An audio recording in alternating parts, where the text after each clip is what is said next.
Hello, everyone. This is going to be Chapter 14, Part 1, A New Birth of Freedom, the Civil War. And boy, it's a lot to cover in one chapter, so let's get started. We're going to start with a quote from Abraham Lincoln himself in 1862, who said, "In great contests, each party claims to act in accordance with the will of God. Both may be and one must be wrong. God cannot be for and against the same thing at the same time. In the present civil war, it is quite possible that God's purpose is something different from the purpose of either party, and yet the human instrumentalities, working just as they do, are the best adaptation to effect his purpose." So basically they're saying, God could be for neither of us, but must be for one of us. So the American Civil War is a big topic, like I said, and it's hard to fit into one chapter. So it changed everything. It changed what happened during the Civil War. It changed what happened after the Civil War. It changed a lot. And it also helped to solidify the meaning of freedom in America, and for some people even change the meaning of freedom in America, and even what American means, like to be a citizen of America, changed during this time. However, we don't see that like it was set in stone at the beginning of the war. Things changed throughout the war as well. So we're going to see massive changes in long-term goals and even reasons given for the war beginning in the first place. So we are calling this the first modern war. At least many historians do. They say that this is a conflict that was post-industrial revolution, and so it comes with technologies and tools of warfare that came out of this time. Along with this idea, the war was not only between armies, but between societies and ideologies as well, and so this is something we're going to see a lot more of in the modern age too. So let's look at our two combatants. At the beginning of the war, it seemed that the North, or the Union, depending on what you want to call it, had a relative advantage. They were much larger population-wise than the South. They had 22 million to 9 million, and also remember that a lot of those 9 million, 3.5 of them, in fact, million of them are enslaved people who probably were going to sit this fight out for the most part. The North also had more industry, railroads, factories, and money that came from this. However, on the other hand, they had to do the hard work of forcing the South, otherwise known as the Confederacy, back into the Union. So this is the same issue that England faced when fighting America during the American Revolution, which is that if England just decides to give up the fight, then America wins. So in this situation, the North doesn't just have to fight. The North has to fight and win. The South wins if the North just gives up. And the South is a highly motivated enemy at this point. Now, like I said, if the North simply gave up, the South would win and gain their independence. So this is the problem with any sort of attacking nation, is they have to forcibly bring the people back. Mainly, the South could just play defense and occasionally invade the North when they felt it was opportune. We are going to see this with things like the Battle of Antietam in just a little bit, and later the Battle of Gettysburg, next section. After Fort Sumter, both sides saw their volunteers go through the roof. In the end, 2 million men fought on the Union side and 900,000 men fought on the Confederate side. Many of these people were volunteers, although later on we're going to see that the draft did get involved for the first time. And both armies were relatively untrained. They were new recruits who had never seen battle before, and that's because our army hadn't really seen battle since the end of the Mexican-American War. It was small, it was getting old, and so basically, we were very untrained at that time. So let's look at the technology really quick. One of the big changes that we see is to technology during this time. This was the first war where we see troops being moved by train, so it increased the ability to move people around very quickly. We also see the rise of ironclad warships, changing naval warfare as we saw it. The Merrimack and the Monitor faced off against each other in what's called the Battle of Hampton Roads off the coast of Virginia. Instead of two wooden boats, we have these two iron-sided, metal-plated wooden boats the cannonballs are just bouncing off of each other, basically. We also see the rise of hand grenades, submarines, airborne reconnaissance, otherwise known as hot air balloons, where they would take a hot air balloon up and kind of scout the area. Here is the Merrimack and the Monitor facing off against each other. Neither side really won. Both sides kind of slunk off, and this was the only fight between these two during the Civil War. However, the most deadly change was rifles, and these new muskets had basically they rifled them. So the inside was had these little curlicues inside, basically. So when you fired this bullet out of this rifle, the bullet spun on its way out, almost like a quarterback throwing a football. This caused them to be more accurate over long distances and therefore more deadly. This new technology also made the Civil War the deadliest war ever in the history of America, with 750,000 people dead. That is by far the most deadly war that America has ever fought in. Along with the bullets, the biggest killer was also sickness. A lot of these young kids are coming out of the places where, they've never left their hometowns, and suddenly they're marching in these giant armies of hundreds of thousands of people. Sicknesses swept through the armies of both the North and the South. Disease was very efficient at killing people. So here is some of the guns of the Civil War. The one we're looking there is the one in the middle, the 1853 Enfield rifled musket, 577 caliber. That is the one that spins the bullet as it leaves, which makes a very different sort of thing. Down at the bottom, we see that we actually have repeating rifles by the end of the war as well. So they could fire those all day, mostly. Now, both the North and the South used a lot of propaganda to convince people that their side was right and to keep up morale. And both sides tended to blame the other side for starting the war and for continuing the war. However, the development of early mass media and the speed of communication is also amping up this propaganda at this time. Regular Americans were able to both hear about and see the horrors of war like never before. So the telegraph is able to get news around faster. We also see that photographers like Mathew Brady were able to put on exhibitions, photos from the Civil War. Mathew Brady was famous for hiring photographers to actually tag along with the armies and take pictures of the battles and the death tolls at the end. And so people got news of war a lot faster, and so it kind of brought the war to people's doorstep in a way. So here we see, this is one of many photos by Mathew Brady from his exhibition called The Dead of Antietam. We're going to get to Antietam in a hot minute. So, neither the North nor the South was, like I said, ready for this war. We really hadn't used our army in about 12 years. Famously, Winfield Scott, who's the leader of the Northern Army at the beginning of the war, weighs something like 300 pounds, and he's so old he can't get on a horse anymore. That's kind of a good metaphor, I think, for how our army looked at the beginning of the Civil War. They were tiny, they were untrained, they were well-rested, I guess would be a way of putting it, and the Army and the Navy was left over from the last war we fought.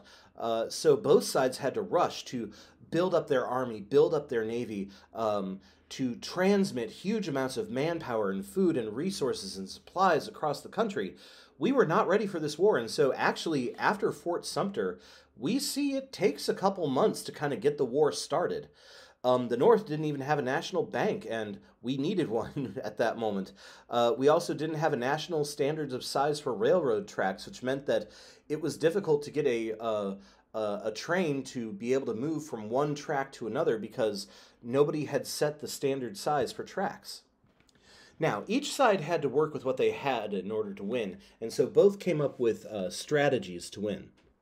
The South, like I said, were fighting defensively at this time. They realized that they didn't need to attack in order to win, so they had to defend instead. So they waited for the Union to attack them. They defended themselves, and if they felt like I said, if they felt it was the opportune moment, they would attack north. So we see this at Antietam. We see this at Gettysburg.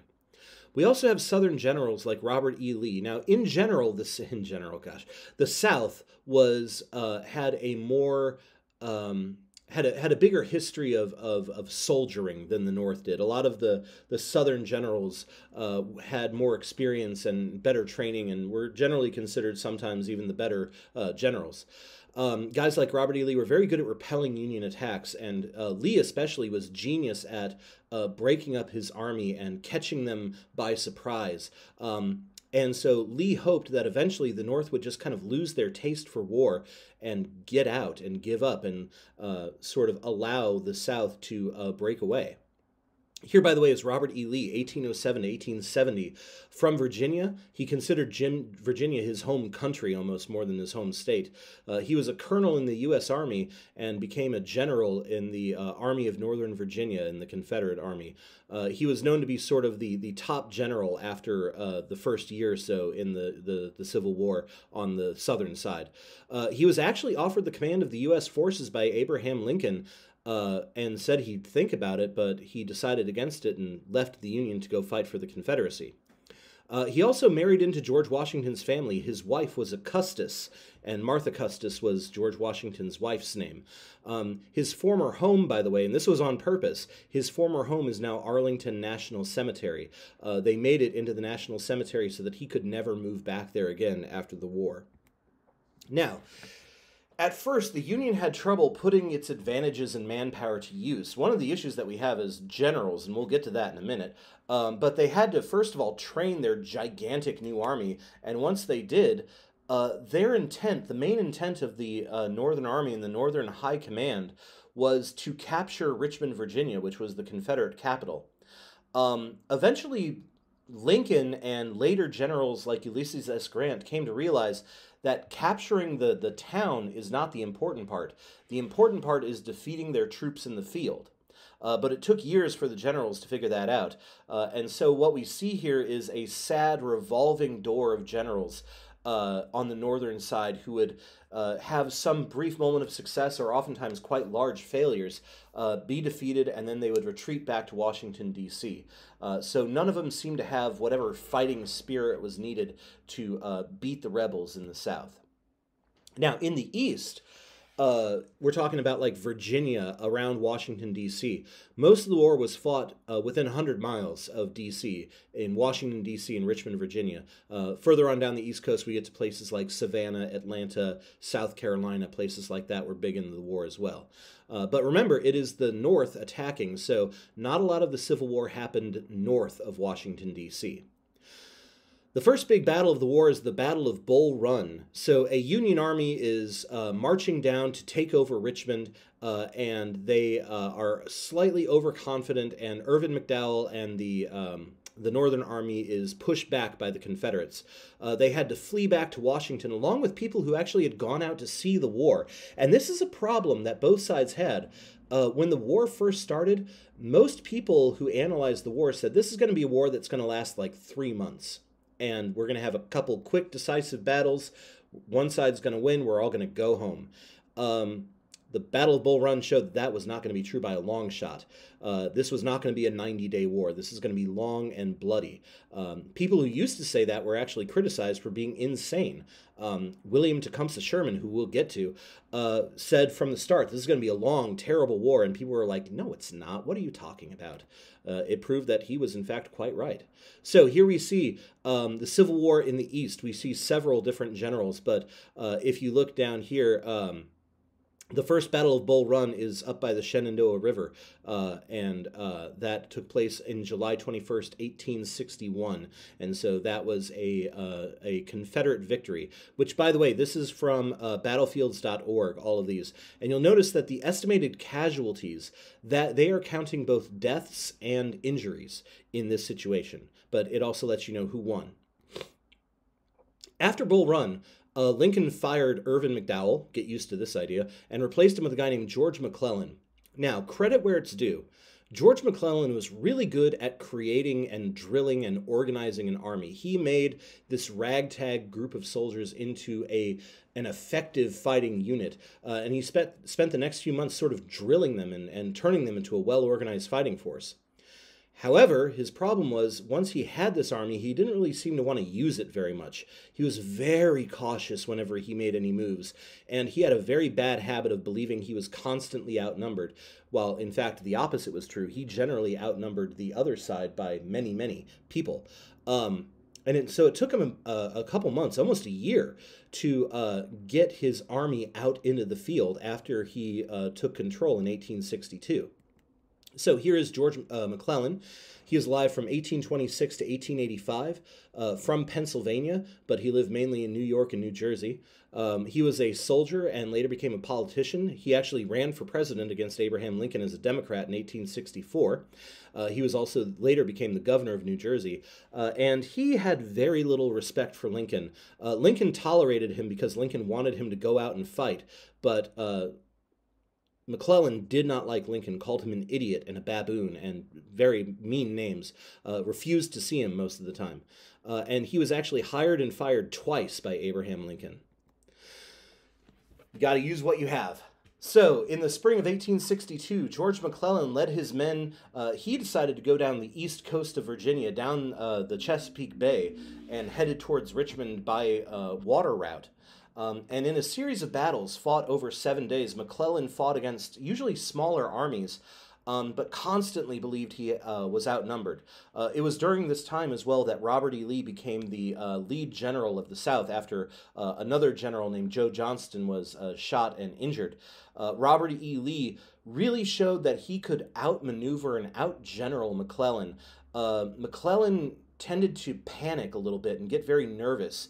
And so Lee was able to force McClellan into a retreat. This, by the way, is called the Peninsula Campaign because McClellan is working his way up the Virginia Peninsula towards Richmond. He never got there. So after this, McClellan is fired, replaced by John Pope.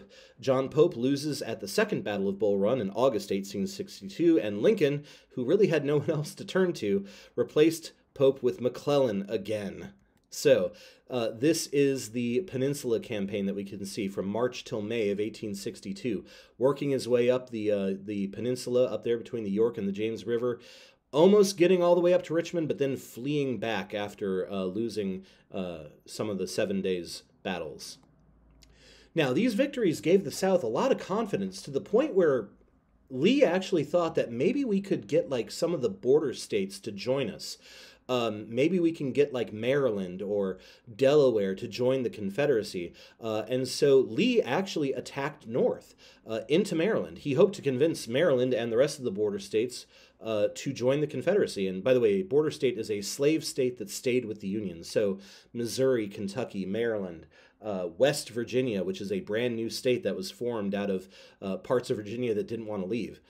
However, McClellan was able to defeat Lee at the Battle of Antietam in Maryland, partially because he got the plans in advance. And this forced Robert E. Lee into a retreat. Shortly after the Battle of Antietam, Lincoln fired McClellan again. Why? Because he hadn't chased after Lee and instead retreated back to Washington. Lincoln was tired of generals who didn't seem to have the fighting spirit in them. In the end, Antietam was the bloodiest day in American history. More than 4,000 men were killed, north and south, at the Battle of Antietam. However, it did end up being a Union victory, and that's going to be important when we talk about the Emancipation Proclamation. So here is the Battle of Antietam. Now, in December of 1862, with McClellan fired, we went with a guy named Ambrose Burnside instead. The Union Army was defeated again at the Battle of Fredericksburg. Burnside showed once again why you don't attack uphill. This was a slaughter. It was a bad battle in December of 1862. And then we kind of took the winter off after that. Back then, armies didn't fight in the wintertime. It was too cold, too hard to move around. So they kind of hunkered down for the winter. But 1862 ended with a bad battle where Ambrose Burnside was routed by the Confederates. So here's Ambrose Burnside and his sideburns. Yes, that is where we get the term from, allegedly, is his giant sideburns like that. And here's the stone wall that Lee and his men hid behind. And once again, stop running uphill towards entrenched enemies. It's a bad idea. Now, let's talk about the war in the West. And by the West, I mean like the Mississippi River area. The Union was doing very poorly in the East for the first 2 years or so. However, we were doing much better in the West, at least at first. We weren't doing perfectly in the West, but better.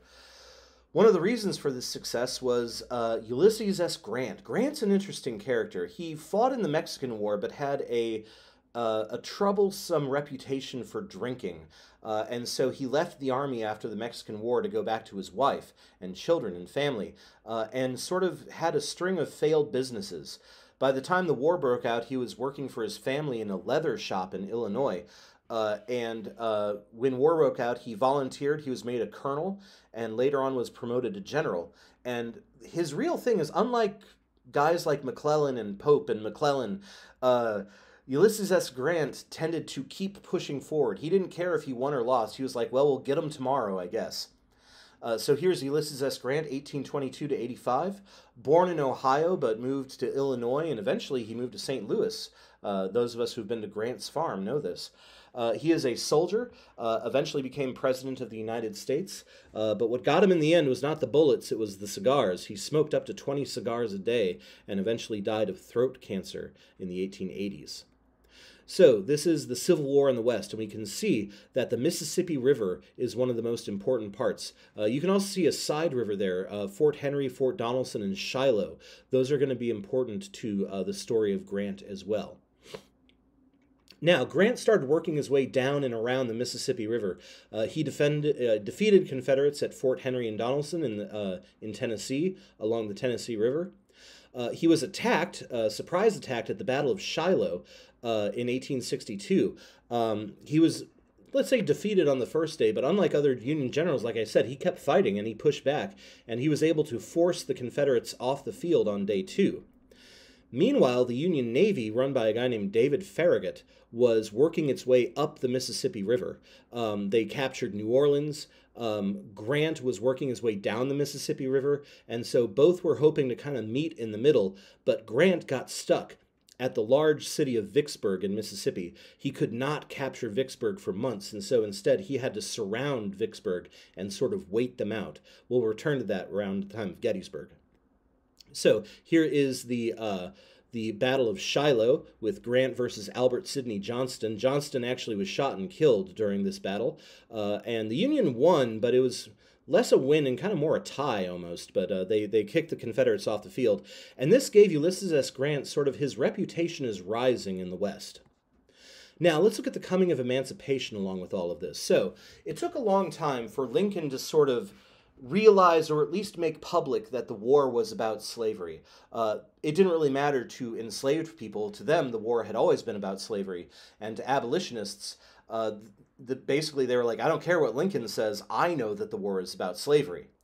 Lincoln at first was arguing that the war is more about reunification of the Union, freedom for citizens of the United States. And partially this was due to the fact that he was worried that if he made the war specifically about slavery, he would lose the border states. He would also lose any sort of conservative democratic support that he had for the war. If he made the war about slavery and not reunification, it would lose popular support in the North. And so he was worried about losing the war that way. Here, by the way, are the border states: Missouri, Kentucky, West Virginia, Delaware, and Maryland. These are slave-owning states that decided to stay with the Union. And we're going to take a closer look at Missouri since we live there, and we're going to see how we were a very divided state during this time. However, slowly the position of Lincoln about the war and what the war was about started to change. At first, Lincoln ordered his generals to return any captured enslaved people to the South. However, he realized later this is a bad idea because the South is using them to build roads and do menial labor and things like that. And so instead, he decided to hold on to any runaway enslaved people. Now, he didn't straight up call them free. That would anger the border states and conservative Unionists. Instead, he called them captured property, what we call contraband instead. And so this is kind of his way of working around the issue. He's almost really using the Southern ideas against themselves. So you think African Americans are property? Well, we're going to take your property and not give it back.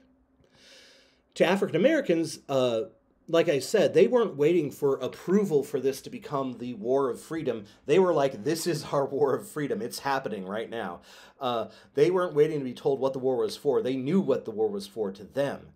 And so we see that in 1861 and 62, runaway enslaved people flocked to the Union lines in large numbers. And it used to be mostly just men who tried to escape to the North. Now we see men, women, children, families, entire plantations are fleeing to the northern lines.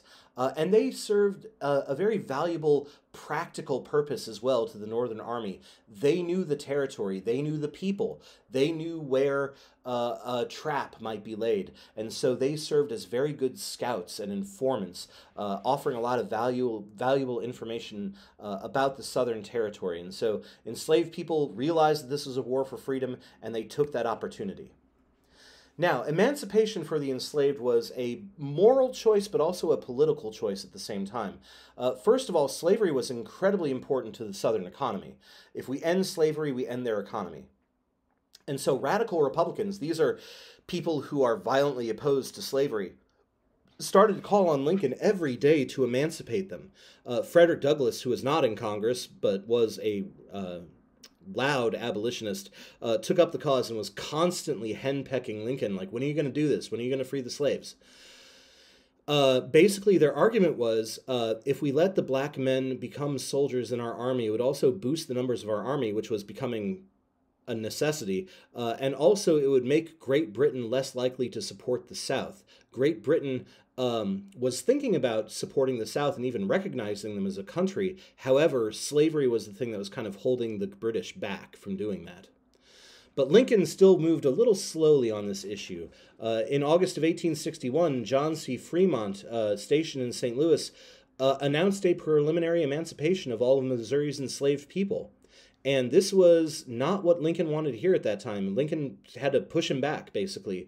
Lincoln was also saying at first that he was for colonization and gradual emancipation and paying off slave owners, moving freedmen to Haiti or some other location like that, getting them out of America. It was not until later that he changed his mind. And it was partially due to Frederick Douglass constantly heckling him and saying, you need to do more, you need to do more. Douglass once said, this is right after the Emancipation Proclamation, when the first rebel cannon shattered the walls of Sumter and drove away its starving garrison, I predicted that the war then and there inaugurated would not be fought out entirely by white men. Every month's experience during these dreary years has confirmed that opinion. A war undertaken and brazenly carried on for the perpetual enslavement of colored men calls logically and loudly for colored men to help suppress it. Only a moderate share of sagacity, that is knowledge, was needed to see that the arm of the slave was the best defense against the arm of the slaveholder. Wow, that guy could talk. He was a good speaker. Anyway, so Lincoln's decision. By the summer of 1862, Lincoln had decided whether politically or morally, emancipation was important and essential. However, Lincoln's Secretary of State, William Seward, basically said, you can't emancipate the slaves right now because we're losing. And if we emancipate them while we're losing, it looks like we're flailing, and that it's sort of a last desperate try to win this war. We have to wait for a victory. And so Lincoln did wait until Antietam, and that's when he threw down his last card, as this political cartoon says it. He's throwing down emancipation as his last card. He's also throwing it down onto a barrel of gunpowder, showing what a dangerous idea this is. So in September of 1862, Lincoln announced that on January 1st, 1863, he would emancipate all the slaves in areas that were in rebellion against the United States. And at first, this didn't play well even for people in the North. Republicans actually lost a lot of their fall elections, and a lot of Northern whites were worried about freedmen taking their jobs, and even straight up legit, I'm not kidding, taking their women. There was this huge fear of what was called miscegenation at the time, the mixing and blending of the races. So there was this huge fear that they're going to take our jobs and going to take our women, which... Anyway, Lincoln, however, held firm. In a speech before Congress, he said that in giving freedom to the slave, we assure freedom to the free. And so on January 1st, 1863, the Emancipation Proclamation took effect. The proclamation was very specific about which slaves were going to be free. It's not all of them. It's just in areas that were currently in rebellion. He did this in hoping that more areas would stop rebelling. However, so there are still enslaved people in the border states, in Tennessee, in Louisiana, and other places as well. But it did restrict abolition. However, to enslaved people who heard about this, they didn't hear, hey, it restricts abolition. They heard slaves are free. And so they ran for the Union lines in huge numbers after that. This is also a big turning point for Lincoln's thinking. He's no longer talking about sort of conciliatory measures. He's no longer talking about like, well, let's maybe pay them a little money, or maybe let's move the slaves out of America and put them in Haiti or something like that. He was like, nope, they're staying where they are. We are no longer going to talk about this. They are free. And so here's a really good map to show how things changed during that time and where enslaved people were free versus where they were not. So I'll leave you to take a look at this yourself. The last part of the Emancipation Proclamation also said that we could start enlisting black soldiers for the first time ever. And so 180,000 black soldiers signed up, along with 24,000 black sailors volunteered. This was incredibly important to the war effort. However, these soldiers especially had a rough time of it at first. They were actually paid less than a white soldier, and they actually, instead of getting paid less and just taking it, they actually worked for no pay for a while. They boycotted their pay in protest until they got paid equally. Also, most white soldiers had a very dim view of African American soldiers. They thought they would turn tail and run at the first sight of battle. And it took a while for the African Americans to prove otherwise, that they would fight, and they would be willing to fight to the death if necessary. And they did fight, and they proved their detractors very, very wrong. In the end, we had 15 black soldiers and 8 sailors from the Civil War get the Medal of Honor, the highest award for military bravery. Almost a third of the black soldiers that fought in the war died in the war. They had a very high death rate, partially because the Southerners showed no mercy to surrendering black soldiers. We see the 54th Massachusetts, a famous squad of all African-American soldiers out of Massachusetts, lost almost half of its men in the assault on Fort Wagner in South Carolina. Troops were also massacred, like I said, when they were surrendering, like at Fort Pillow in Tennessee. African-American soldiers gave up, they surrendered, and the Confederate soldiers basically killed them where they stood. So here are some members of the 54th Massachusetts. Here's the assault on Fort Wagner, South Carolina. You'll notice that while the soldiers are black, the officers are white. And so Robert Gould Shaw, the guy with his sword up, was actually, he was the leader of the 54th. He was killed and buried with his men, which his family actually was very proud of. They were an abolitionist family. Here is the memorial to the 54th outside the Massachusetts State House. If you ever have a chance, the movie Glory is all about them, released in 1989. And by the way, here is Sergeant William Kearny. I mentioned some of the soldiers who got the Medal of Honor. Kearny is one of them, 1840 to 1908. He was born enslaved in Virginia. He later joined the 54th Massachusetts as a sergeant. He is holding the American flag that the 54th Mass carried in the battle, and at Fort Wagner it was dropped. He went, picked up the American flag, was shot several times, including in the head, and carried it back. And for this, he was awarded the Congressional Medal of Honor, though it took until 1900 for him to get it. Now, to black soldiers during the war, this opened up opportunities for the future. During a brief period of Reconstruction, which happened after the Civil War, about 130 former black soldiers were elected to public office. Also, after their boycott, they did get more freedoms. They received equal pay. And even though they were in segregated units, like I said, their officers were all white. However, after hearing of the bravery of these African-American soldiers, Lincoln refused to return any Confederate prisoners until they stopped executing surrendering black soldiers like they did at Fort Pillow.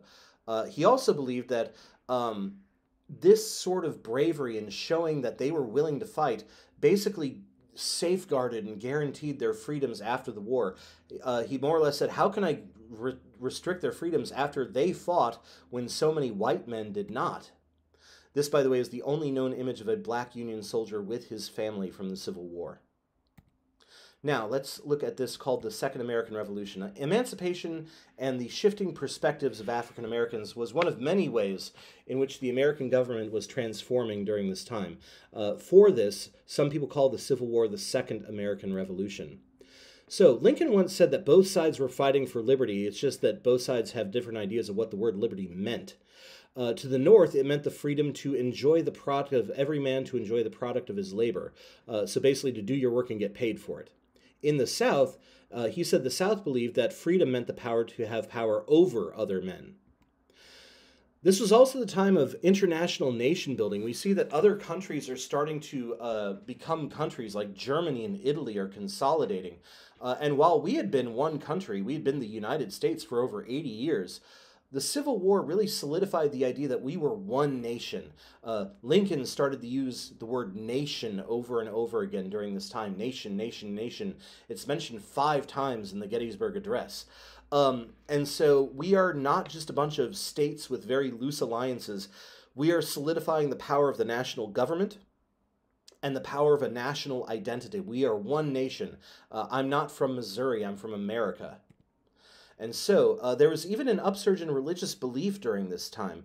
Lincoln was not an overly religious man. However, he did declare days of thanksgiving after major victories. And of course, like we said in that opening quote, both sides believe God's on their side, but one side must be wrong. But both sides used religion to deal with the fact that death was horrific during this time period. So both sides, as men were dying, they proclaimed that they expected to meet again in heaven. Heaven was no longer just a place where you go and you sing hosannas to God's eternal mercy. It was where you went and you were reunited with your lost friends and family after the war. If you ever have time, there's a great book called This Republic of Suffering, which talks about death in the American Civil War and how the Civil War changed how we die in America. And this is a very interesting part of it right here. Now, both the North and the South are also restricting certain rights to freedom of speech during the war. So we're seeing that this is the question of like liberty versus security here again. Even doing something so little as the one guy got arrested for calling Lincoln a fool at one point. Bad-mouthing Lincoln could get you arrested. Also, Lincoln was suspending habeas corpus, the right to appear before a judge and be charged with a crime. Basically, he said, right now, I need the power to lock people up and we'll decide if they're innocent or guilty later, but right now our country is under attack. When the Supreme Court overruled him, Lincoln, much like Andrew Jackson, ignored the Supreme Court. Eventually, in a case called Ex parte Milligan, the Supreme Court ruled that a military court could not be used in replacement of a civilian court if there was a civilian court available. So the Northern economy during this time is doing very well as well. We're borrowing lots of money, but we're also making lots of stuff. Our production is way up during the war. The government passed certain laws that we had wanted to pass for a while, but couldn't really pass with slavery as an issue. Plus, the South was sort of blocking them. But now that most of the southern states are gone, the primarily northern senators and congressmen can pass a lot of laws that they wanted to pass. So, for instance, the Homestead Act gave away land in the West. I'm talking like, Kansas, Nebraska, Colorado, Wyoming. They gave it away basically for free to settlers who would live on it for 5 years and somehow improve the land. That's what the Homestead Act did. The government also put up bonds to help pay for a new transcontinental railroad that would unite the eastern and western parts of America. Also, we created the Land Grant College Act, which created a lot of local schools where you could study agriculture and mechanics. These so-called A&M schools are still very much around today. Here we see the Transcontinental Railroad being finished in 1869 and meeting somewhere in Utah, I forget, somewhere. Anyway. While the far west is oftentimes ignored during this time, we were fighting the Civil War all the way out to, New Mexico and California and all the way out there. Texas tried to invade New Mexico with the hope of expanding slavery to the west, possibly even taking part of Mexico and moving it south, too. There were also battles against Native Americans. Some Native Americans were worried about the fact that with the Northern Army fighting the Southern Army, the army that used to protect their land is now gone, and so white settlers are just coming in by the hundreds and thousands. We also did see that some native tribes did side with the Confederacy. Native tribes had to deal with a lot of difficult questions out west during this time. Perhaps most famous during this time is the Navajo of the American Southwest. They were forced to move onto a reservation. A few of them stole a few supplies, but basically the U.S. Army used this as a justification for moving them onto a smaller reservation and taking the Navajo land as their own. This is known as the Navajo's Long Walk, and it's generally thought of almost as their version of the Trail of Tears in the West. So here is some Navajo on the Long Walk. Now, we also see a new financial system on the rise. The Civil War forced the U.S. to consolidate power. We don't have a national bank yet, but we do have many banks that suddenly have ties to the national government. This is following the death of the national bank in the 1830s. This is the fact that the U.S. government is due to the fact that they are printing off large amounts of paper currency. At this point, it was sort of you print off paper money pell-mell, and it wasn't considered like really good currency compared to like just having a piece of gold in your pocket. However, these new greenbacks, as they were called because they were on green paper, were meant to be seen as legit money. We also see that tycoons and businessmen who helped supply the Union Army with war and material during the war, they got very rich off of it. This includes guys like J.P. Morgan and Jay Gould, who become Wall Street tycoons after the Civil War in the 1870s, 80s, 90s. So this is what a Civil War greenback looked like with Salmon Chase, the Secretary of the Treasury, on the picture up there. Women are also very important to this war, although not always on the front lines. Although Clara Barton certainly was on the front lines, the nurses were on the front lines. Clara Barton served as an unpaid nurse throughout the war, getting so close to the action that the bullets went through her clothes at times. Women are also organizing drives for food and goods to make sure that the soldiers were fed and clothed and healthy. The women's suffrage movement actually stopped pushing for voting rights during the war. They basically said this takes precedence right now. So here is Clara Barton, 1821 and 1912, from Massachusetts, where she was a hospital nurse, a teacher, and a suffragist. She helped to found the American branch of the Red Cross in 1881. And she was close enough to the fighting that, yeah, bullets tore her clothes, but she herself was never injured. Lastly, not everything was all sunshine and roses in the North. Many Northerners were either secretly or not so secretly working for the South during the war. They called themselves Copperheads. One of the most famous was a Ohio congressman named Clement Vallandigham. Vallandigham was actually expelled from Congress for supporting the South and was eventually banished to the South, never to return to the North even after the war was over. There's a lot of anger in the North and the South over what is the draft, the Conscription Act, which forced young men to join the Army whether they wanted to or not. Eventually, both the North and the South would make their own drafts. And what we see is the New York City draft riots actually broke out on the day of the first draft in July of 1863. Over 100 people were killed, including a lot of African Americans who were targeted by the rioters. Many rioters, who were mainly poor white workers, went after any black men and women they saw and also attacked the homes of wealthy Republicans.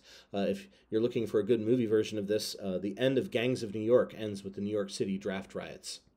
So, quick warning, there's a depiction of violence in an illustrated form on the next slide here, but this is the lynching of a black man during the New York City draft riots. And we will continue this in 14.2.